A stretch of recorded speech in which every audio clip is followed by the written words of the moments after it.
Vamos a empezar, ¿ok? Ante todo, lo saluda el doctor Juan Rodríguez Percut. Yo soy médico nefrólogo, pertenezco a la sede del Hospital Hipólito Unanue. Muchos ya nos conocemos, pero de todas maneras es un gusto tenerlos hoy día en clase. Hoy día vamos a compartir unos conceptos sobre lo que es este tema tan importante que es la litiasis urinaria y por ende la uropatía obstructiva también, ¿no? Entonces, vamos a comenzar diciendo de que cuando hablamos de litiasis, hablamos de cálculos renales, ¿no es cierto? Los cálculos renales vienen a ser concreciones, o sea, concentrados, sólidos, que se forman en el tracto urinario superior, o sea, y que generalmente van a estar compuestos por oxalatos cálcicos, oxalatos de hidrato, cálcicos, fosfatos cálcicos, ácido úrico, muchas sustancias orgánicas incluyendo las cistinas y otros compuestos que son derivados de algunas infecciones incluso. Entonces, es una mezcla siempre de dos o varios componentes, ¿no? Epidemiológicamente, la litiasis en el adulto es mucho más frecuente en países desarrollados. En los niños también hay litiasis, definitivamente, ¿no? La prevalencia que existe entre varones y hombres, hay más varones que hombres con cálculos, y las hospitalizaciones también se ven con bastante frecuencia por las complicaciones que tienen estos cálculos, ¿no? Entonces, la mayor incidencia se da entre la tercera y quinta década de la vida y que hay muchos cálculos que sí son diferentes en cuanto a comportamiento, como por ejemplo los cálculos coraliformes, que es más prevalente en el sexo femenino. Y menos frecuente también habría que ver en la parte geográfica, por ejemplo, en la raza, menos frecuente en los afroamericanos. Esto es más o menos la distribución que tiene epidemiológica de la litiasis, ¿no? En cuanto a raza, a profesiones, a sexo, a herencia, a dieta y a la latitud geográfica. Todos estos son factores que influyen. La patología litiásica es conocida desde hace mucho tiempo, como ven en esta diapositiva. Hay datos que ya habían momias egipcias de más de 5.000 años que tenían cálculos y así hubieron muchos hallazgos importantes también. Las poblaciones que son poblaciones eh, que pueden ser susceptibles a los cálculos son aquellas poblaciones que de repente no tienen mucha cultura en cuanto a la prevención de los cálculos también, o pacientes, personas que no toman mucho líquido, personas que no tienen sus chequeos permanentes, en fin. Hay muchas situaciones de ese tipo. Y por último también la parte genética, ¿no? Cuando sí hablamos de la fisiopatología de los cálculos de la litiasis, tenemos que tener datos precisos y conceptos precisos también. La orina viene a ser una solución salina, ¿no es así?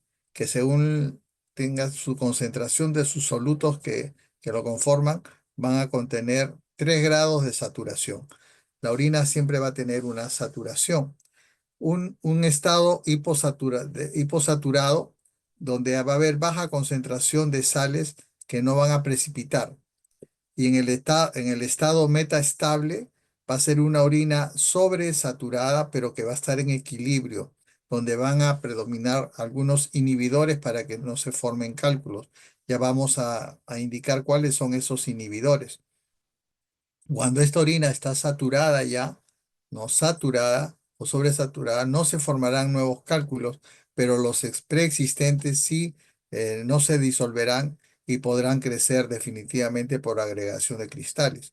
Entonces ya tenemos dos estados, un estado de hiposaturación, un estado en situación metestable y otro estado de sobresaturación. Aquí es donde los cálculos presentes pueden crecer y pueden ocurrir nuevas precipitaciones, o sea, formándose nuevos cálculos, en ese es el caso que supere el límite meta estable como hemos visto acá. Entonces, En esta diapositiva, quien sabe, nos explica mejor la cosa.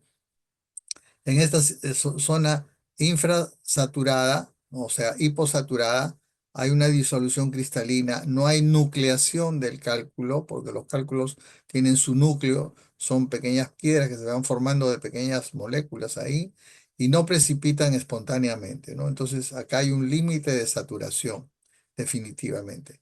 Esta zona intermedia, que es la zona metestable, tampoco no hay precipitación espontánea y la nucleación viene a ser heterogénea, ¿ok? Acá sí hay nucleación, pero es nucleación heterogénea. ¿Sobre qué? Sobre ya una estructura existente, sobre un cálculo que puede ser existente. Entonces aquí sí tenemos un límite de formación también. Y por último, la zona sobresaturada es que aquí hay una nucleación ya homogénea, donde la saturación y la precipitación es espontánea. ¿Me entienden? Entonces, acá hay la formación de nuevos cálculos. Estos son los tres estados, ¿no?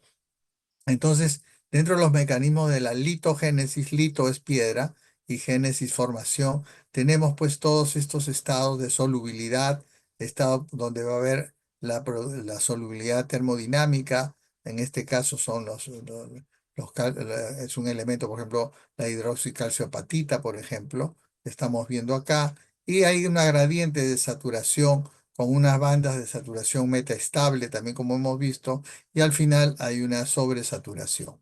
¿No es así? Entonces aquí es donde los cálculos se van a formar y esta banda de saturación metastable va a crecer. Entonces vamos a tener un estado de solubilidad y de saturación. Definitivamente son dos estados en que los elementos formes para cálculos se van a movilizar. Y dentro de ellos va a estar los estados de sobresaturación, los estados de metaestabilidad y la de baja saturación. Entonces acá tenemos, pues en esta balanza o en estas dos balanzas graficadas, la solubilidad, por ejemplo, donde van a estar los inhibidores para la formación de cálculos con los promotores de cálculos, ¿no? Y en la otra balanza ya va a ser la balanza de precipitación, donde los inhibidores y los promotores van a tener también otro tipo de comportamiento. Los factores inhibidores son los factores que evitan que los cálculos se progresen o se formen, ¿no? Estos factores inhibidores serán el citrato, el pirofosfato, el magnesio, la proteína de Tams-Horford también es una de las proteínas que se van. Perdón un ratito.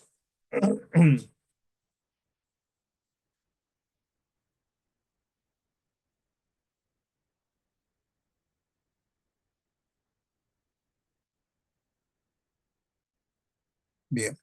Entonces, tenemos todos estos factores inhibitorios, ¿no? Y les decía, les mencionaba sobre la proteína de Tams-Horford, por ejemplo, ¿no?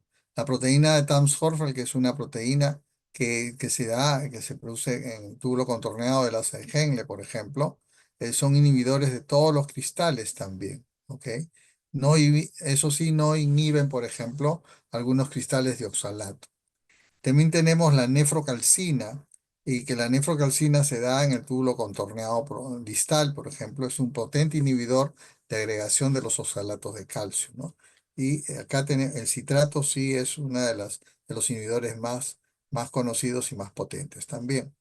Pero los factores promotores de calcio, no, de cálculos, perdón, serán en los aumentos en la concentración del soluto, las variaciones del pH urinario y algunos cuerpos extraños que pueden haber. Entonces hay productos que se van a movilizar en la solubilidad, donde va a haber un punto de precipitación, y hay otros donde hay un punto donde ya la formación de cálculos, donde ya alcanzó plenamente su formación, ¿no? Entonces, hay cuatro etapas: la nucleación, la agregación, el crecimiento y la fijación del cálculo, ¿no? Son etapas por las cuales toda piedra litiásica renal van a pasar. Entonces, estos cálculos están formados por sustancias que se excretan por la orina, como vamos a ver, y pueden formarse solamente cuando la orina está sobresaturada, como ya les dije, ¿no? O sea, no hiposaturada en la parte metastable, cuando se forman ya hay cálculos formados y pueden sobreponerse sí otros cálculos, ¿no? Entonces, tenemos para la formación de un cálculo, se va a requerir que se inicie la precipitación, o sea, la nucleación, que también haya la agregación de los cristales a esta nucleación y el crecimiento del cristal. ¿Ok?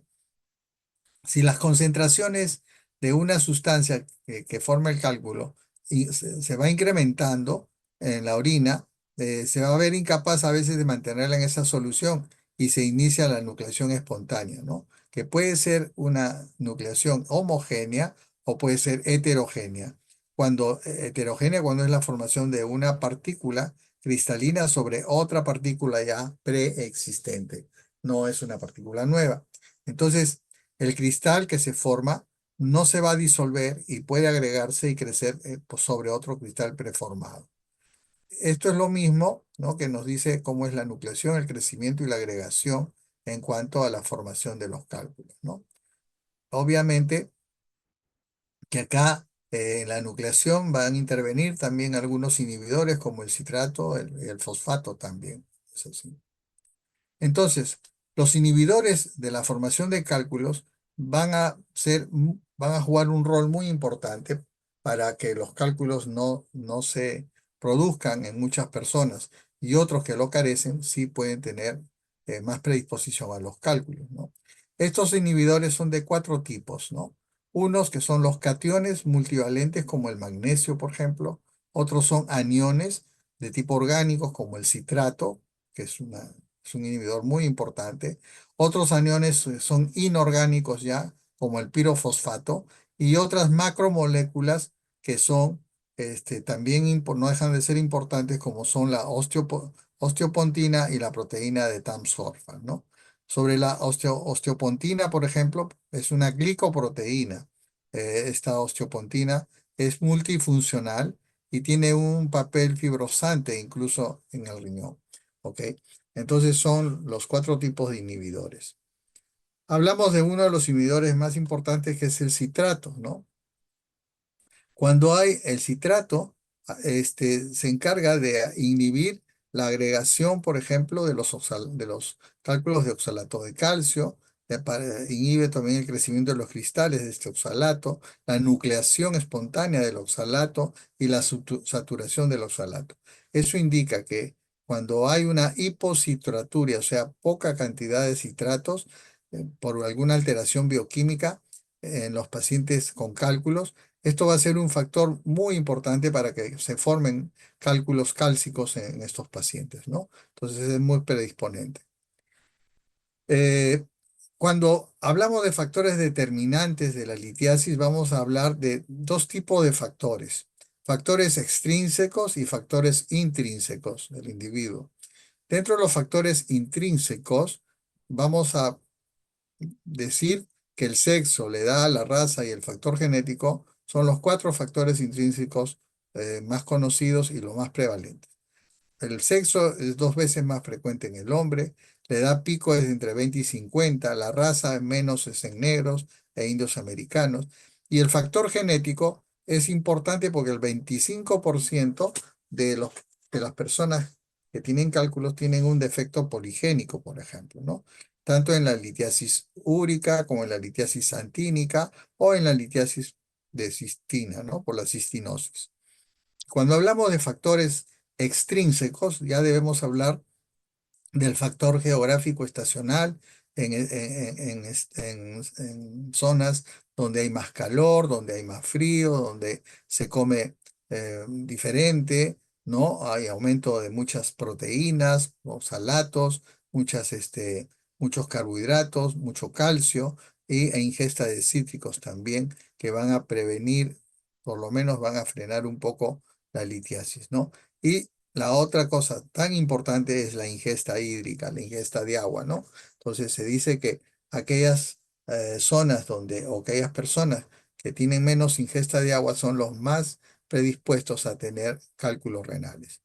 Pero hay factores de riesgo de las litiasis urinarias, como son, por ejemplo, los que padecen de hipercalciuria, los que padecen de hiperuricosuria, hiperoxaluria, hipocitraturia, hipomagnesemia, bajo volumen urinario y el pH excesivamente ácido, ¿no? Entonces son estados muy predisponentes para que hayan cálculos. Y dentro de los factores dietéticos, como ya les indicaba, es la poca ingesta de agua, la ingesta de calcio, de potasio, la alta ingesta de sodio, por ejemplo, influye mucho en la formación de cálculos. Igualmente, la ingesta de azúcar y proteínas. Y los factores predisponentes son el hiperparatiroidismo, porque hay una me estoy refiriendo al primario. Hay un aumento del calcio sérico y también de la calciuria. La gota, la obesidad es un factor muy importante, la diabetes, el riñón en esponja, infecciones por gérmenes productores de ureasa. En este caso nos referimos a los cálculos coraliformes, por ejemplo, o de Struita, ¿no? Entonces, hay los factores anatómicos también que predisponen a la litiasis, ¿no? Pacientes que tienen alteraciones congénitas de riñón, por ejemplo, riñón en herradura, en esponja, riñón poliquístico, pacientes que tienen malformaciones en cuanto a localización del riñón, ectopia renal, quistes, tuberculosis, o los pacientes que permanecen mucho tiempo en una inmovilización en decúbito. Igualmente, los que padecen de caliectasias, como son quistes caliciales, estenosis ureteropiélicas, o sea, hay un remanso de la orina, o los pacientes que tienen problemas ureterales, ¿no? Como los que son los megauréteres, uréteres muy grandes, anchos, reflujo vésico ureteral, ureteroceles o ureterohidronefrosis. Bien, hablamos también sobre enfermedades de riesgo de desarrollo litiásico, sobre el síndrome de leche álcali, que ya lo citamos en la clase en un cursivo anterior, de enfermedades crónicas como la sarcoidosis, la enfermedad de Crohn, por ejemplo, el cortocircuito y ayuno ileal y la estomía, la inmovilización prolongada, los que sufren de abuso de laxantes, los que tienen gota, eh, los que reciben quimioterapia, por ejemplo, los que tienen infecciones urinarias a repetición y los que tienen alteraciones en la evacuación de la vejiga, como es la vejiga neurogénica, ¿no? Entonces, también se ven muchos medicamentos que van a influir en la formación de cálculos, ¿no? Por ejemplo, para los cálculos de oxalato de calcio, la ingesta de carbonato de calcio, hay mucha gente que ahora toma demasiadas vitaminas y empiezan a tomar indiscriminadamente sin indicación médica, ¿no? Toman todo tipo de vitaminas y ellos se van a predisponer a tener alteraciones en metabolismo de muchos elementos, de muchos solutos, ¿no? Entonces, eso es así. Para cálculo de fosfatos, la ingesta de acetazolamida, el topiramato, ¿no? Y sonizamida, son eh, medicamentos a veces se usan en salud mental. En los cálculos de ácido úrico a la cabeza, los quimioterápicos, ¿no? Los pacientes que tienen cáncer desarrollan bastante cálculos también por la quimioterapia. Y otros cálculos que se ven con el halopurinol, con la efedrina y la sulfonamida, ¿no? Y acá,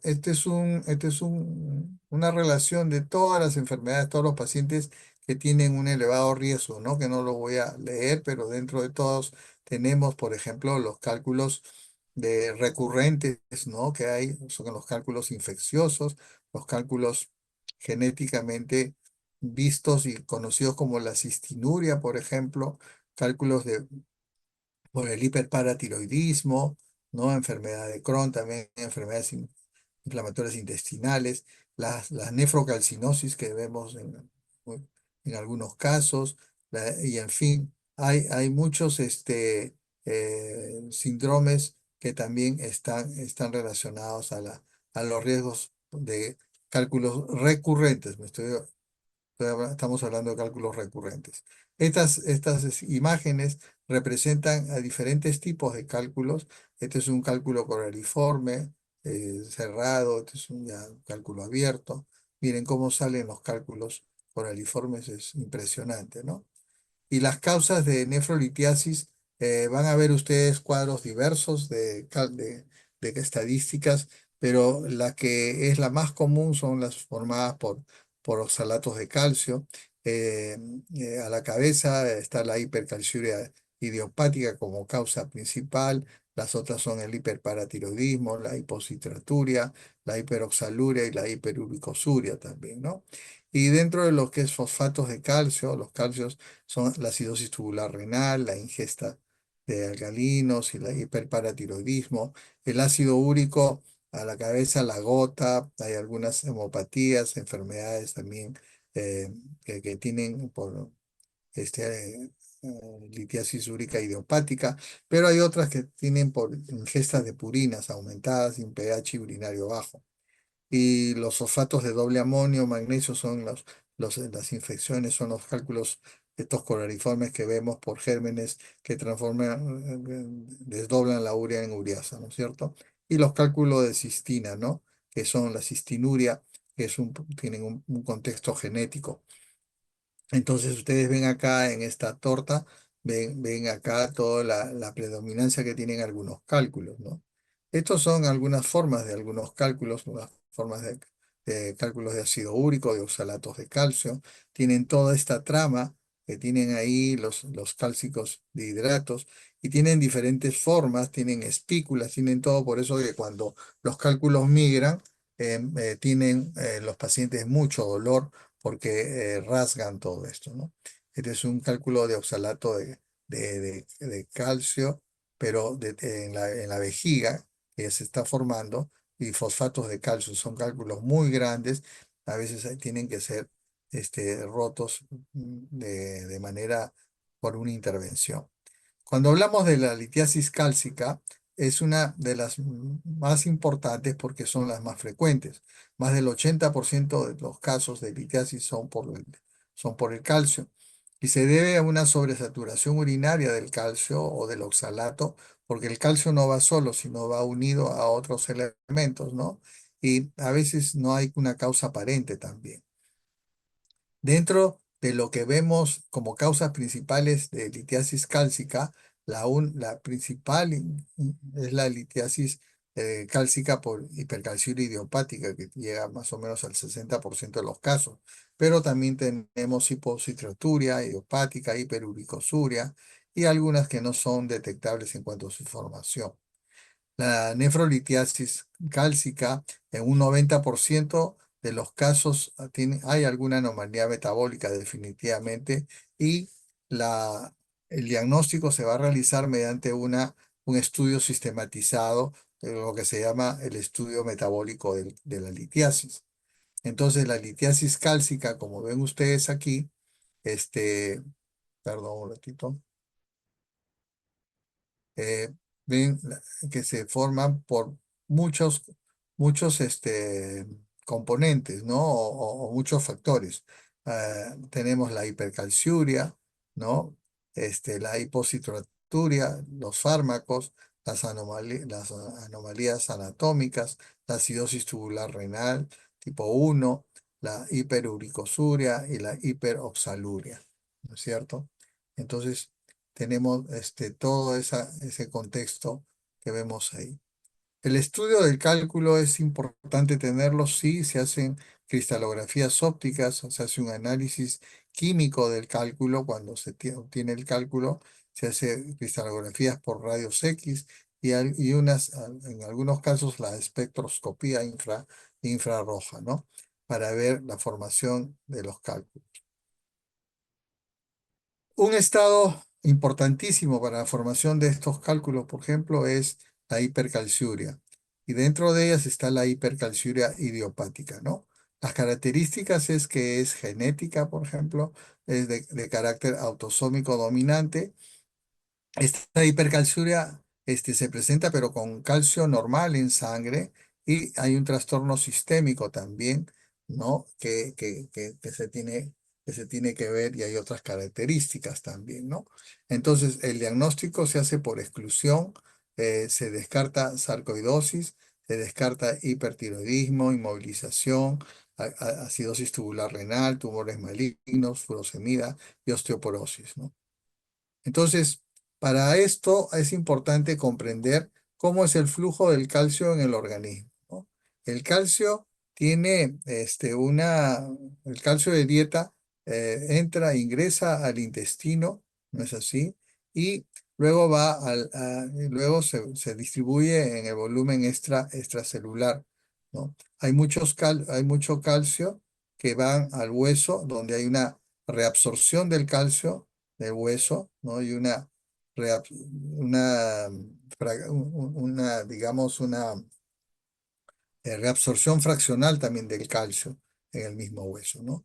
Pero paralelamente, nosotros en el riñón tenemos una reabsorción y excreción fraccional de calcio que se dirige al riñón y el calcio sale después por la orina, ¿no es así? Entonces hay todo un circuito, cómo se maneja el calcio, ¿no? Y ese circuito tiene que ver mucho con la eliminación del calcio por orina. Tenemos uno que es principal, que es la hipercalciuria renal, ¿no? Donde tenemos el calcio urinario que está elevado, tenemos un calcio sérico que puede estar disminuido, puede estar normal, con una PTH intacta, por ejemplo, que puede estar ligeramente incrementada, con la hidroxivitamina B3, ¿no? Y con una absorción de calcio disminuida. Por consiguiente, por acá se elimina bastante calcio, como vamos a ver los volúmenes. Otra hipercalciuria que es la de tipo absortiva que se llama, donde hay una absorción importante del calcio a través del intestino, ¿no? El calcio sérico está incrementado, hay un calcio urinario que no es tan alto y hay una paratormona que está baja. Y por último, la hipercalciuria resortiva, que se da en el hiperparatiroidismo primario. Aquí esto ya se mueve a nivel óseo, básicamente, porque hay una resorción ósea, ¿no? Con un aumento del calcio sérico y por consiguiente del calcio urinario también, ¿no? Entonces, cuando queremos nosotros estudiar una hipercalciuria, que es un factor tan importante para la formación de cálculos, debemos tener algunos algoritmos en nuestra memoria o en nuestro esquema. Entonces, cuando tenemos una hipercalciuria, que es el calcio en orina por encima de los 4 miligramos por kilo por día, ¿no? En 24 horas, y vamos a establecer dos grandes grupos, ¿no? Un grupo que va con calcio sérico normal y otro con calcemia elevada. Los que van con calcemia normal, por ejemplo, vamos a establecer si tienen algún trastorno en cuanto al potasio, si tienen el potasio disminuido o el potasio está normal. Cuando el potasio está disminuido, tenemos que ver si hay acidosis o alcalosis, ¿no? Como hemos estado viendo en la mañana, en el cursillo, por ejemplo, con el síndrome de Bartter las tubulopatías y la tubulopatía proximal. ¿No es así? Perdón un rato.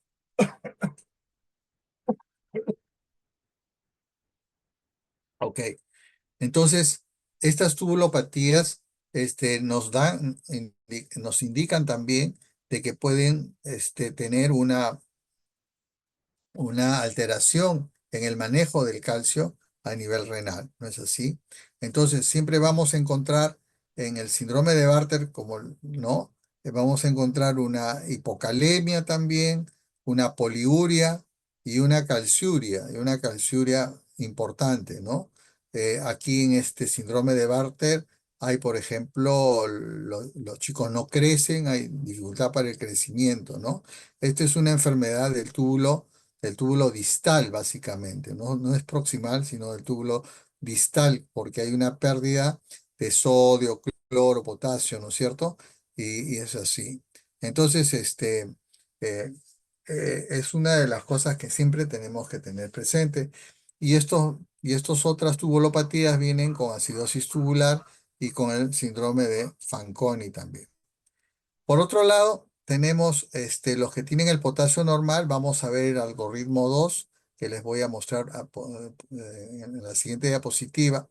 Y los que tienen la calcemia elevada, ¿no? Entonces, calcemia normal ya sabemos. Potasio normal o potasio bajo, tenemos todas estas alternativas. con acidosis o con alcalosis, ¿no? Alcalosis con Bartter, acidosis con estas otras tubulopatías. Bartter es túbulo distal. Y acá, calcemia elevada, paratormona normal y paratormona elevada. Paratormona elevada ya sabemos, es hiperparatiroidismo primario, o sea, si se te eleva la paratormona primariamente, de hecho que uno va a tener el calcio elevado, ¿no? El paciente. Y la paratormona normal, pueden haber muchas causas de hipercalcemia. Este es el algoritmo 2, por ejemplo, donde tenemos una hipercalciuria con normocalcemia. O sea, el calcio está normal en la sangre, los niveles de potasio también están normales, los otros niveles también de fosfatos están normales. Entonces son evidentes que hay una tubulopatía proximal completa. Entonces acá van a ver unas hipercalciurias con hipomagnesemia, ¿no? Que pueden dar lugar a hipercalciuria con nefrocalcinosis. Otras que van con hipofosfatemia, que, que dan, por ejemplo, se ve mucho en el raquitismo, ¿no? La otra es con hipouricemia, persistente, el ácido úrico bajo, es en el síndrome de hiperuricemia e hipercalciuria, y el otro es con el magnesio, el fósforo y el ácido úrico normales y el calcio normal. Esa es la hipercalciuria idiopática, que es una de las causas más comunes que hay para litiasis cálcica. Y la otra que va con proteinuria, que es la enfermedad de Dent, ¿no es cierto? Ok. Entonces, cuando hablamos de hipercalciuria, ¿no? Vamos a tener que tener un tratamiento, el tratamiento no farmacológico y farmacológico, ¿no?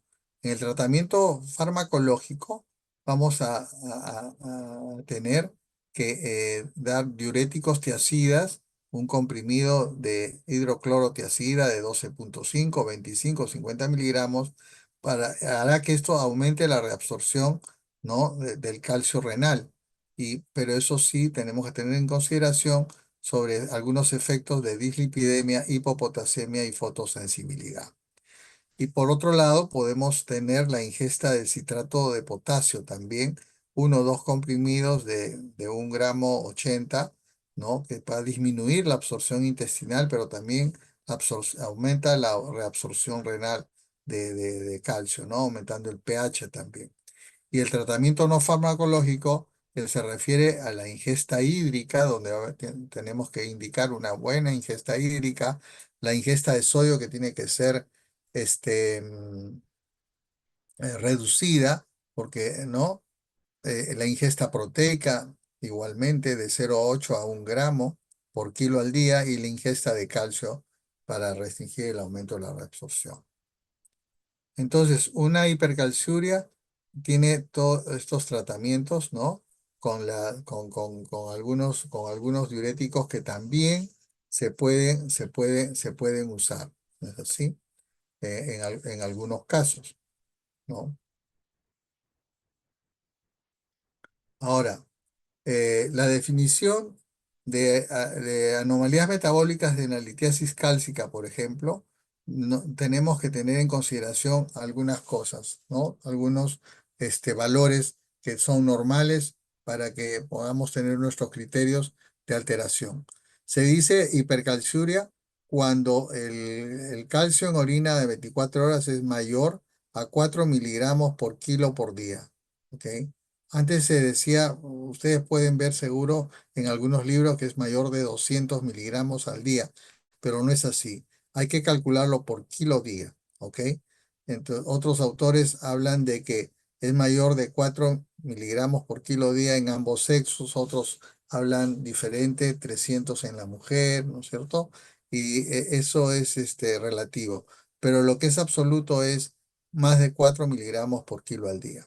Cuando hablamos de hiperuricosuria, o sea, aumento del ácido úrico por la orina, es mayor de 850 miligramos al día en los varones, ¿no? Y en las mujeres de 800 miligramos, ¿ok? Otros autores también tienen algunas diferencias mínimas, pero al final se dan. Hiperoxaluria, ¿no? Por los oxalatos en orina, mayor de 45 miligramos diarios, ¿sí? Y la hipocitraturia es de menos de 250 miligramos al día en ambos sexos, ¿no? Algunos autores refieren menos de 300 miligramos. Entonces ahí son miligramos más, miligramos menos, pero más o menos esa es la idea. Otro factor importante para la formación de cálculos ya no es la hipercalciuria, sino es la hiperoxaluria, donde se ve la sobreproducción del oxalato. Y acá tenemos tres elementos importantes que nos pueden condicionar la hiperoxaluria. Un elemento hereditario tipo 1, tipo 2 que le llaman sobre la sobreproducción de oxalato. La otra es la intoxicación por el etilenglicol y las otras son porque se usan anestésicos con metoxiflurano. Han sido sometida la gente a eso. ¿Ok? Y por otro lado, el aumento de absorción intestinal también del calcio. Cuando hay insuficiencia pancreática, cuando tenemos enfermedad celíaca o enfermedad de Crohn, que son enfermedades inflamatorias intestinales de carácter inmune, cuando hay resección intestinal también o cuando hay bypasses intestinales por obesidad. Las comidas ricas en oxalato son todas estas que ustedes ven, ¿no? Chocolates, algunas frutas, legumbres, etcétera, ¿no es cierto? Que son ricas en oxalato. Todos los frijoles verdes, el apio, el puerro, las verduras de hoja verde, las calabazas, el chocolate es importante, las moras, los arándanos, todas esas, eh, este, todos estos alimentos son contraindicados en los pacientes que tienen oxaluria importante, hiperoxaluria con formación de cálculos, ¿no? Que no son pocos, sino son bastantes pacientes uno ve. Entonces uno maneja estos casos con la nutricionista, ¿no?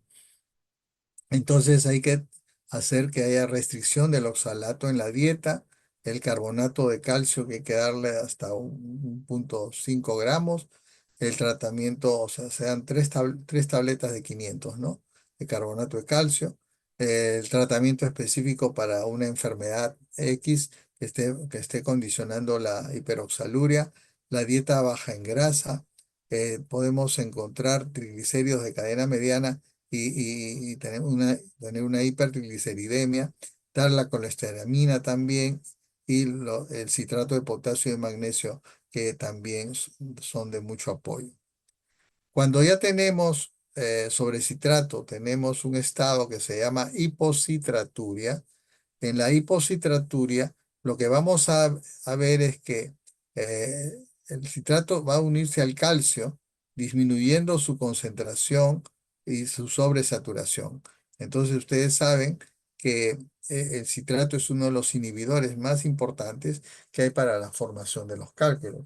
Y si tenemos el citrato bajo, entonces va a haber mayor unión y la concentración.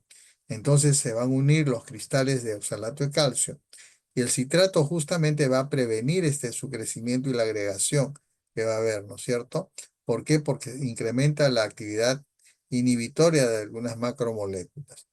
Entonces, frente a un estado de hipocitraturia, nosotros tenemos enfermedades que van con hipocitraturia como son la acidosis tubular renal de tipo 1, que es la de tipo distal, la diarrea crónicas, las hipopotasemias y las de carácter idiopático, ¿no?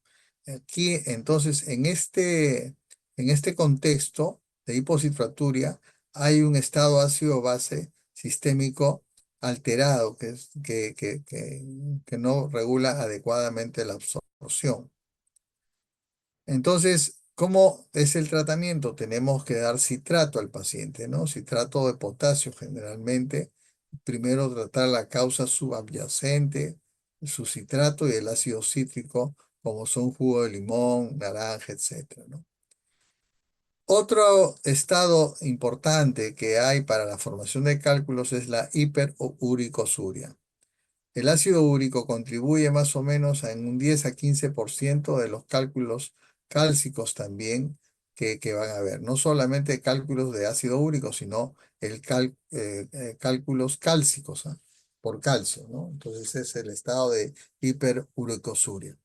Actúa de forma activa y muy severa, facilita mucho la cristalización y la agregación del oxalato de calcio, el ácido úrico, ¿no?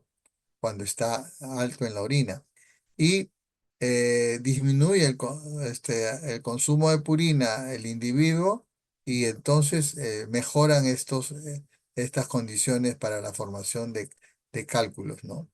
Y además al individuo hay que darle a veces alopurinol de 100 a 300 miligramos para evitar que haya menos metabolitos de ácido úrico en la sangre y por ende en la orina.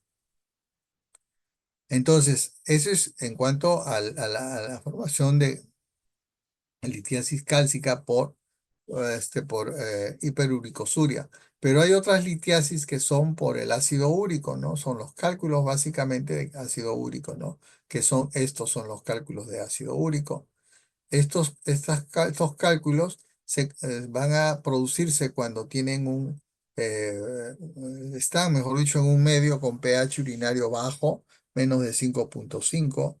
La dieta es alta en proteínas animales, ¿no? Mucha carne, diarreas crónicas o resistencia también a la insulina en algunos pacientes. La otra cosa es el volumen urinario bajo, la hiperuricosuria, también la ingesta, ¿no? Los alimentos ricos en purina son todas estas y las comidas ricas en purina también. Entonces, la litiasis por ácido úrico, este, se van a dar a evitar alcalinizando la orina, el citrato de potasio y todo eso. Hay otros cálculos que son los cálculos de Struita por cálculos coraliformes, que se llaman también así. Son cálculos de triple fosfato de amonio y magnesio. Se forman con bacterias productoras de la ureasa. Se forman con gran rapidez y alcanzan gran tamaño. Si no son tratados, estos pueden irse a la nefrectomía porque llevan todo el compromiso de todo el parénquima. Las bacterias que producen ureasa a la cabeza está el Proteus, pero puede haber otras, ¿no? Como el Hemófilos, la Klebsiella, el Citrobacter, etcétera. El pH urinario está elevado. Estos cálculos de Struita, la extirpación quirúrgica es su tratamiento de elección, se da antibióticos, se da un inhibidor de la ureasa, que es el ácido acetohidroxánico también, y se da en algunos casos un procedimiento que es la quimiolisis con hemiacidrina. Estos son los cálculos de cistina, que son otro tipo de cálculos. Este es un trastorno autosómico recesivo dominante con penetrancia incompleta. Esto es debido al acúmulo de cistina en la orina, o sea, produce una cistinuria. La cistina es muy insoluble y suelen ser coraliformes también, como los cálculos de Struita. Así que hay que hacerle el diagnóstico diferencial. Estos son los cristales y este es un cálculo que parecería de coraliforme, pero es de Struita también. Es de cistina, perdón. Estos cálculos de cistina, el tratamiento es con diuresis, con restricción de sodio, ¿no? Muy importante la hidratación, la alcalinización de orina, se da citratos de potasio para elevar el pH, ¿no? Y se dan algunos ligandos de la cistina. ¿Cuáles son? La D-penicilamina, por ejemplo, o la tiopronina, ¿no? Y también en algunos casos funciona el captopril. Esta es la tiopropina, por ejemplo, que sirve mucho para los cálculos cistina. La localización de los cálculos es en distintas zonas, ¿no? Como ven ustedes, en el parénquima renal, en la salida, en la unión ureteropiélica, en la vejiga, etcétera, hasta en el área prostática también, ¿no? Entonces tenemos cálculos en todo sitio. Hay una patología que es la nefrocalcinosis, que es la nefrocalcinosis medular o cortical, dependiendo de las zonas donde la nefrocalcinosis se esté dando, ¿no? En la zona de pirámides renales es la medular y en la calcificación distrófica en el tejido parenquimal es la cortical, ¿no? Estas son las causas de nefrocalcinosis que son muchísimas y esta nefrocalcinosis forma cálculos también, calcificaciones mucho más pequeñas, ¿no? Relacionadas con el hiperparatiroidismo primario, la TR, el riñón en esponja. Hay muchos muchas condiciones para que se den, incluyendo incluso la tuberculosis, ¿no? Entonces, aquí tenemos la nefrocalcinosis. Miren cómo se ve un riñón con nefrocalcinosis. Está lleno de calcificaciones, ¿no? Incluso en el trayecto también. Los cálculos cuando empiezan a migrar producen el cólico renal, el cólico nefrítico. Si el cálculo obstruye la unión urétero-pélica, el dolor se localiza en la zona de flanco y en muchas otras zonas, y los cálculos menores de 5 milímetros tienen una alta posibilidad de que pasen, pero los otros cálculos son los que se quedan, ¿no? Entonces el cólico nefrítico se caracteriza siempre por un dolor lumbar, abdominal, de inicio brusco, que puede irse hacia muchos sitios, irradiarse hasta los genitales. Generalmente se acompaña de síntomas vegetativos, sudoraciones, náuseas, vómitos, etcétera, poliaquiuria, tenesmo. Es un dolor muy intenso y con una irritabilidad única en el paciente, ¿no? Puede haber hematuria macroscópica o microscópica y puede estar ausente a veces, en muchos casos, y ser un cólico nefrítico. No necesariamente tiene que haber hematuria. El diagnóstico diferencial del cólico nefrítico es importante hacerlo porque puede ser confundido por una pielonefritis, una trombosis de vena renal, por una apendicitis, una trombosis mesentérica, un embarazo ectópico, una anexitis, un problema complicado ginecológico, una disección aórtica, una neoplasia urológica retroperitoneal o una lumbalgia mecánica también. Entonces, el cólico nefrítico sigue una serie de este, vías nerviosas para dar el dolor en distintos sitios, de acuerdo a donde se presente el cólico, ¿no? Eso es así. El diagnóstico se hace por imágenes también, contribuyen a corroborar que hay un cálculo. La radiografía de abdomen simple, ¿no? Solamente sirve para ver cálculos radioopacos, ¿no? Los cálculos radiolúcidos, por ejemplo, como de ácido úrico, sulfamidas o santinas, esas no se ven y es más económico. Pero estos son los cálculos que se ven en una radiografía simple, ¿no? Pero también se puede ver usualmente en la ecografía. En la ecografía vemos nosotros la hidronefrosis, la dilatación, como ven ustedes acá, y el uréter distal, que también se ve. Acá este es otra ecografía con gran hidronefrosis y con un sistema piel localizado dilatado. La urografía excretora cada vez está más en desuso, pero también se usa. Hay algunas contraindicaciones, por ejemplo, la alergia a la sustancia de contraste que es del yodo, o creatinina mayor de 2 miligramos, o en el mieloma múltiple o cuando el paciente está muy deshidratado. ¿No es así? Eh, También observamos las tomografías, ¿no? En las tomografías nosotros vamos a ver la densidad de los cálculos, ¿no? La densidad que están acá, por ejemplo, que están medidas por estas unidades Hounsfield que se llaman, son unidades de densidad, ¿no? Entonces, cuanto más unidades haya Hansfield, los cálculos son más radioopacos, por ejemplo, como los cálculos de calcio, ¿no? Y en cambio, los cálculos de ácido úrico, fíjense, ya son menos, tienen menos unidades Hansfield, y los de cistina y estruvita también, ¿no? Entonces, se ven con más dificultad. Entonces, hay unos que son radiolúcidos, como el ácido úrico, ¿no? El Uroten con contraste es una prueba importantísima para evaluar litiasis, ¿no? Esto hay que hacerlo, por ejemplo, cuando no hay tanta insuficiencia renal, con, con creatininas por debajo de 1,5, quién sabe, ¿no? Y acá se ven todos los cálculos que ustedes ven acá, son los cálculos que estamos viendo. Este es el riñón, este es el riñón derecho, este es el riñón izquierdo, ¿no? Y acá se ve un cálculo, por ejemplo. Estos son urotems sin contraste. Acá se ve un gran cálculo, se va bajando. Y la TAC sirve para evaluar hidronefrosis, también los cálculos radiolúcidos. Es operador independiente, o sea, no necesita de un operador, sino de la interpretación. No usa contraste a veces, ¿no?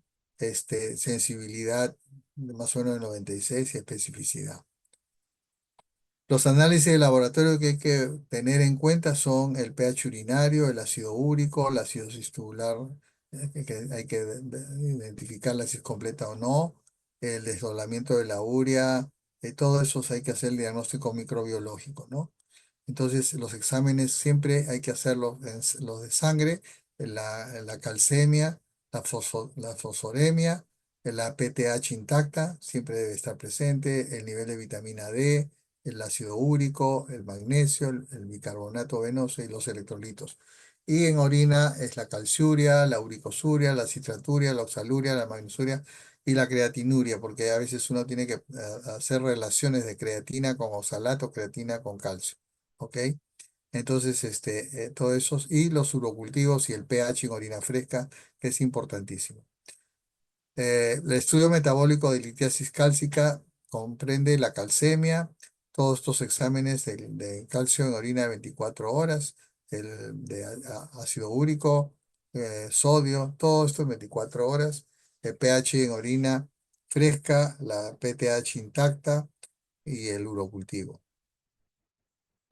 Entonces tenemos estos exámenes para descartar hiperparatiroidismo primario, gota o hipofosfatemia, en fin, podemos detectar. Estos son los valores normales de calcio. El calcio en el hombre 300, en la mujer 250, pero en realidad, ya les dije, es mejor 4 miligramos por kilo por día. ¿Ok? El ácido úrico es menos de 800 en el hombre y 750 en la mujer. En el citrato también en estas cifras que ustedes ven acá, y el oxalato es igual, ¿no? Entonces, en una evaluación siempre tiene que haber una muy buena historia clínica, ¿no? Ver cómo es la dieta, si ha habido infecciones de tracto urinario, ver la ingesta de líquidos, cómo está el calcio, los oxalatos y las proteínas animales en cuanto a su ingesta. Se miden los fármacos que pueden estar coadyuvando en la formación de cálculos, como son los bloqueadores de canales de calcio, los agentes úricos, los antiácidos ligados al fósforo, la furosemida, etcétera, ¿no? Entonces, la evaluación de la nefrolitiasis siempre tiene que verse con los valores óptimos que hay en la orina, ¿no? En cuanto a volumen, en cuanto al calcio, que debe ser menos de 4 miligramos por kilo, ya les dije, el oxalato, todo lo que hemos estado hablando, del citrato, del sodio, y en fin. Y también se hace cálculos sobre la supersaturación de la orina. Hay una supersaturación de oxalato de calcio que debe ser menos de 5, la supersaturación de fosfato de 0,5 a 2, etcétera, ¿no? Y cuando uno habla de tratamiento, el cólico renal, hay el tratamiento también para eliminación del cálculo y el otro tratamiento es para evitar recidivas. O sea, tiene tres momentos diferentes la litiasis, ¿no? Cuando hay el cólico renal, hay que ver cómo el paciente se le pone una vía periférica. La hidratación tiene que ser o una hidratación óptima o restringida, porque a veces cuando se forma más orina, aumenta más el cólico, ¿no es cierto? Analgesia con AINES, espasmolíticos y a veces se da elementos como morfínicos, antieméticos, antibióticos y se hacen derivaciones urinarias transitorias cuando los cálculos son muy grandes y no salen y no se eliminan cuando están sobre todo en las uniones ureteropiélicas, por ejemplo, ¿no? Entonces se piensa hacer una litotricia con láser o con nefrostomía percutánea. Y por mientras se pone un catéter de doble J, un catéter, un pigtail que se llama, y para que drene, para que mejore la hidronefrosis y mejora todo, y después se hace en un segundo tiempo la litotricia, ¿no? Entonces, esta es la forma como uno debe actuar frente a un cólico renal. Estos son los catéteres de doble J, como ven ustedes aquí, que se coloca a través de la cistoscopía, se va hasta el riñón y por aquí drena la orina y descomprime todo lo que está viendo. No facilita que el cálculo baje, generalmente, si el cálculo está muy grande, está enclavado, pero sí va a facilitar que la orina salga y no haya la éstasis de la orina y por ende las infecciones y todo. Entonces, uno ¿Qué hace con el cálculo renal? Eso va a depender del cólico renal, va a depender también dónde esté el cálculo enclavado, ¿no es cierto? Puede ser en la unión piel ureteral, en el uréter distal, en la misma vejiga o acá mismo, ¿no? O sea, si el cálculo está en este lado, no va a haber cólico renal. El cólico renal se establece cuando recién pasa a los uréteres. ¿Por qué? Porque los uréteres tienden a eliminar el cálculo como elemento extraño y los uréteres hacen unos movimientos de tipo espasmo, ¿no? Entonces, de contracción, ¿no es cierto? Tiene una contractibilidad y eso es lo que duele, por eso se llama alcohólico, ¿no? Entonces, no se le da antiespasmódicos porque si no, se puede también poner en una atonía ureteral y dar líquidos, eso es la pregunta que uno siempre se hace, a veces dicen no y hay que hospitalizar y dar tratamientos con analgésicos fuertes. El pasaje espontáneo de los cálculos, si son menos de 5 milímetros, el 90% de estos cálculos pasan espontáneamente y solamente quedan como tratamiento médico. Si están entre 6 y 7 milímetros, entonces sí, el 50% es muy seguro que no va a pasar. Si es más de 7 milímetros, estamos hablando más de medio centímetro, menos del 20% pasan. Y si es más de 10, ya el cálculo tiene que recibir un tratamiento quirúrgico, ¿no? Entonces, para la intervención hay que tener cálculos mayores de 7 milímetros, donde tenemos que tratar el dolor, si es que no progresa y si es que hay hidronefrosis, ¿no? Entonces, estos son la cantidad de tiempo de días que se han requerido para que pase un cálculo y definitivamente los cálculos cuanto más grandes menos van a pasar, obviamente. Entonces, la eliminación espontánea va a verse más favorecida con la hidratación, más AINES eh, y mejorando los estados de pH urinario. Se usan bloqueadores alfa-adrenérgicos, por ejemplo, cuando los cálculos están ya bien abajo en el uréter distal. Favorecen. Se ha visto que la tamsulosina, estos alfa-adrenérgicos son los que se usan para la próstata también, ¿no? Para la hipertrofia benigna prostática, ¿no? La tamsulosina, la terazosina, la doxazosina. Esto se usa cuando el cálculo está bien abajo o está saliendo. Cuando el cálculo está acá arriba, no se usa la tamsulosina, o sea que tengan mucho cuidado con eso. Se da citratos de potasio, también en litiasis cálcica, más o menos hasta 1080 gramos, puede darse en 2 veces al día, ¿no es así? Se da diuréticos teacidas como la hidroclorotiazida, el halopurinol, etcétera, ¿no? Cuando hay cálculos de estrubita, estos van a ser operados, se da antibióticos, se pueden operar por ureteroscopía, por nefrolitotomía o cirugía abierta o percutánea también. Entonces, estos cálculos tienen que ser vistos así. Hay tratamientos invasivos de la litiasis cuando la litiasis del uréter es menor de 10, pero que no pasa después de 4 o 6 semanas, ¿no? La litiasis que es muy sintomática también. Las embarazadas con litiasis renal, con observación de clínica fallida, y las infecciones repetitivas causadas por la misma litiasis, ¿no? Entonces se puede usar litotricia extracorpórea por ondas de choque, ¿no? Que también tiene sus indicaciones. Acá lo que hace estos ondas de choque fragmentan el cálculo y luego bajan. Hay algunas complicaciones, ¿no? De dos tipos de ondas que hay, supersónicas o de amplitud finita, por las pulsaciones, ¿no? Entonces estas tienen sus indicaciones, el cálculo piélico, el cálculo caliciliar, la litiasis ureteral, pero cuando está in situ, y los cálculos del uréter sacroiliaco. Alteraciones de las vías urinarias a veces contraindican que se hagan la litotricia extracorpórea, así que no hay que indicarlas, ¿no? En un riñón en esponja, en una ectopia renal, ni cuando hay pielonefritis crónica ni pionefrosis. Eso está contraindicado. Igualmente hay que ver el tamaño del cálculo para una litotricia, ¿no es cierto? Litiasis que son superiores a 2 centímetros, sí son beneficiados con esto, con estas ondas de choque. Entonces, el tratamiento exclusivo con litotrisis corpórea coraliforme va a constituir como un punto controversial. Se ha visto que no tienen toda la eficacia posible. Lo mejor es hacer una nefrolitotomía o una litotomía abierta, ¿no?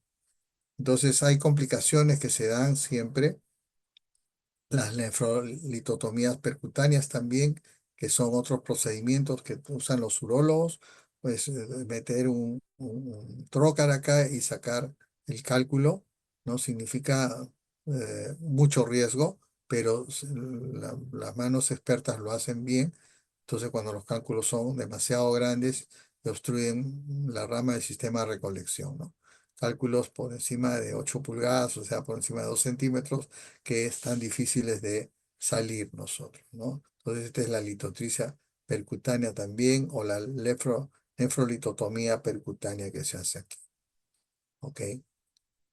Bueno, hay una serie de de intervenciones urológicas que se hacen, y hay extracción ureteroscópica también de los cálculos, que uno puede hacerlo, ¿no? A través de unas sondas, ¿no? Y que pueden jalar los cálculos, ¿no? Y por último, la cirugía abierta, cuando la situación es muy difícil de abordar, se hace por cirugía abierta, ¿no? Los pronósticos. En conclusiones, hay que tener mucho cuidado con estos cálculos que producen obstrucción, porque hay enfermedad crónica. Hay que tener a los pacientes en una calcemia límite con una PTH adecuada y evitar la hipocitraturia, porque el citrato, como hemos visto, es un inhibidor muy importante, ¿no? Y cuando hablamos de uropatía obstructiva, ya vamos a ver todas las uropatías que van a presentarse de acuerdo a la génesis, al tiempo de presentación. Pueden ser agudas o crónicas, pueden ser completas o incompletas, y pueden estar de acuerdo a su localización debajo de la vejiga o, o por encima de la vejiga, ¿no? Se dan en infantes, son congénitas, por ejemplo, la estenosis unión periuteral, la vejiga neurogénica, en el varón y en la mujer también se da. Entonces, hay una importancia de que en estas obstrucciones tenemos varias fases de la obstrucción, porque con eso nosotros vamos a ver si va a tener un daño o no un daño renal.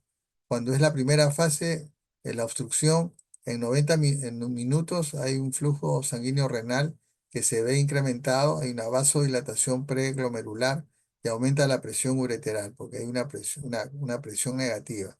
En esta segunda fase, pasados los 90 minutos hasta las 5 horas, hay una disminución ya de este flujo sanguíneo y hay una disminución de la presión de filtración glomerular y sigue aumentando la presión ureteral. Entonces, como ven, ya en el lapso de 5 horas, una neuropatía obstructiva ya está haciendo daño a la función renal y disminuye el flujo sanguíneo renal cuando ya hay más de 5 horas. Hay vasoconstricción preglomerular, o sea, en la arteriola aferente, hay dilatación, disminuye la presión intrapiélica, y también puede haber el retorno fisiológico del líquido de flujo por la misma vía urinaria, ¿no? Entonces, hay alteraciones, esas son las alteraciones glomerulares. Las alteraciones tubulares, hay que disminución del tránsito tubular, hay una mala reabsorción en los túbulos, hay aumento de la osmolaridad y la concentración de sodio también varía. Entonces, cuando hay obstrucciones crónicas, la recuperación de la presión ureteral se da también en muchas horas, pero no es tampoco esperando demasiado, ¿no? La disminución del flujo renal, en la contracción de la arteriola eferente, por ejemplo, se restablece tardíamente. A las 24 horas podemos nosotros tener ya una contracción de la arteriola y sufrir varios daños en el paciente, ¿no? Entonces, ¿a qué me refiero? A que se debe actuar frente a una neuropatía obstructiva, la idea es actuar con la misma, ¿no?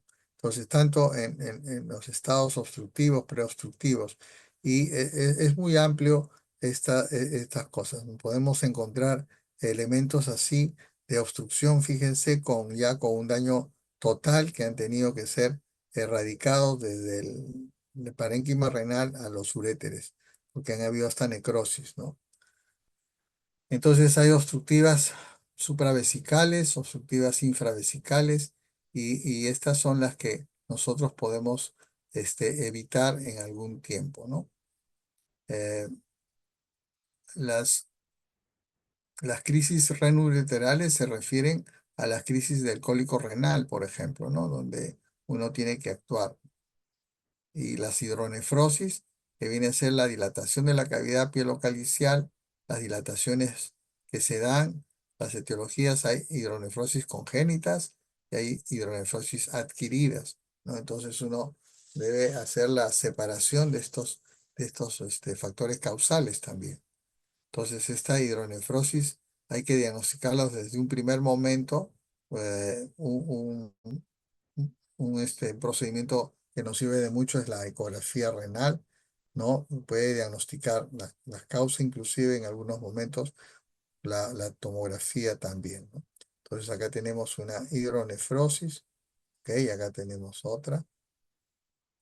Y hay otras pruebas también complementarias que podemos hacer nosotros en algunos pacientes. Cuando hay retención urinaria aguda por un problema obstructivo, también debemos actuar con premura, ¿no? Hay que hacer un sondaje vesical urgente, cuidadoso. Si no podemos hacer el sondaje, hacer una talla suprapúbica, porque cuando hay imposibilidad para el sondaje, ¿no? Hay falsas vías que también se hacen cuando hay un sondaje previo. Entonces podemos hacer un daño a la uretra, ¿no? Y también manejar bien la retención urinaria crónica. Hay enfermedades que retienen crónicamente, sobre todo enfermedades que comprometen las terminaciones nerviosas, ¿no? Por ejemplo, pacientes que están comprometidas con el virus del HTLV, en fin, o los que tienen vejigas neurogénicas normalmente, ¿no? Entonces hay que tener mucho cuidado porque son pacientes que son portadores de sonda crónica, ¿no? Y hay que saber el manejo de la sonda, sobre todo. ¿Ok? Bueno, hasta aquí hemos llegado al final de la clase. Es una clase muy extensa, no se puede abarcar todo con detalle. He mencionado algunas cosas importantes que ustedes deben saber sobre lo que es cálculo u procesos obstructivos urinarios, ¿no? No sé si tienen alguna pregunta para yo contestarla. ¿Todo está claro?